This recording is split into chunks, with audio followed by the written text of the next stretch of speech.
అందరికీ నమస్కారం. నేను మీ శ్రవంతి. ఇప్పుడే చంద్రగ్రహణం పూర్తయింది. ఇంట్లో ఉన్న వాళ్ళందరం కూడా తలకి స్నానం చేసుకొని దేవుడికి దండం పెట్టుకున్నాము.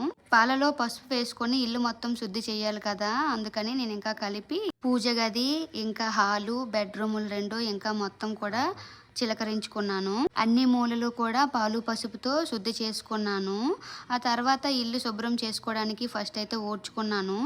ఊడ్చిన తర్వాత మాప్ అయితే పెట్టేసుకున్నాను. ఇల్లు మొత్తం ఈరోజే కంప్లీట్ అయిపోవాలి నాకు. వాళ్ళు స్నానం చేసి వచ్చేలోపు నేనైతే రెడీ చేసుకున్నాను ఇవన్నీ కూడా. బాల్కనీలో ఇంకా ఎంట్రన్స్ అయితే చిన్నగా ముగ్గులు అయితే పెట్టేసుకున్నాను నాకు వచ్చినట్టు. ఫస్ట్ మా ఇంట్లో ఉన్న పదార్థాల పైన అయితే మాత్రం గరిక వేసుకుంటాము మా సైడ్ అయితే. ఇక్కడ నాకైతే గరిక దొరకలేదు. నేను తులసాకులు అయితే వేసుకున్నాను ఫ్రిడ్జ్ పైన, ఇంకా దేవుడి గుళ్ళో మాత్రం. అంతా క్లీన్ అయిపోయిన తర్వాత నేను ఫుడ్ ప్రిపేర్ చేసుకోవాలి ఫ్రెష్గా. గ్రహణం అయిన తర్వాత మేమైతే ఫ్రెష్గా వండుకొని తింటాము. వీడియో నచ్చితే లైక్ చేసి నా ఛానల్ అయితే సబ్స్క్రైబ్ చేసుకోండి.